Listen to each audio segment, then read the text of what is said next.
Mesdames, Messieurs, bonjour et bienvenue sur notre chaîne YouTube. L'information vous place au sommet du monde. Alors si vous êtes nouveau, abonnez-vous et activez aussi la cloche de notification pour ne plus rien manquer. On commence. Eh bien, très chers auditeurs, entre le Mali et la Côte d'Ivoire, actuellement, existe une véritable guerre de communiqués. En effet, le Mali attaque la Côte d'Ivoire, riposte. 24 heures après le communiqué numéro 034 du gouvernement de la transition malienne sur l'arrestation de présumés mercenaires ivoiriens à l'aéroport Modibo Keïta Sénou de Bamako, le gouvernement ivoirien et les autorités ivoiriennes ont réagi. Cela à l'issue d'une réunion extraordinaire du Conseil national de sécurité décidée par le président Alassane Dramane Ouattara. Ils sont ainsi affirmés, notamment que, contrairement à ce que prétendent les accusateurs, les 43 militaires de la NSE, éléments nationaux de soutien, avaient bien débarqué dans la capitale malienne dans le cadre d'une mission régulière de la MINUSMA en vertu d'une convention signée en 2019 entre la Côte d'Ivoire et l'ONU qu'une copie de l'ordre de mission de ce 8e contingent attestant de la régularité de la mission a bien été remise aux autorités aéroportuaires maliennes et qu'aucun de ses soldats ne détenait sur lui ni armes ni munitions, lesquelles étaient convoyées par un autre aéronef. Et le CNS, le Conseil national de sécurité, de demander aux autorités maliennes de libérer sans délai les militaires ivoiriens injustement arrêtés.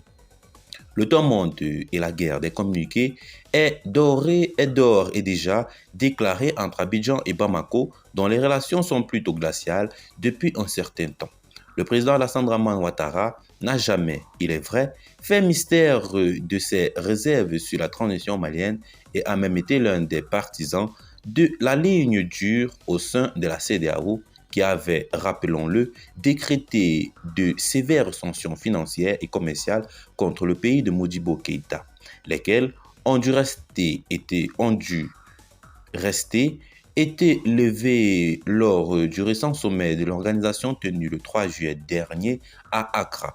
Ce n'est d'ailleurs pas la première fois que le colonel Assimi Goïta, qui semble souffrir du syndrome de la complolite aiguë, accuse son voisin de mener des actions subversives pour déstabiliser la transition, à supposer même qu'il y ait quelques petites irrégularités administratives dans l'envoi de ce 8e contingent à problème ado a beau ne pas porter le locataire de Koulouba dans son cœur, est-il déraisonnable au point d'envoyer en plein jour un corps expéditoire constitué d'une petite section de 50 éléments pour déstabiliser le Mali?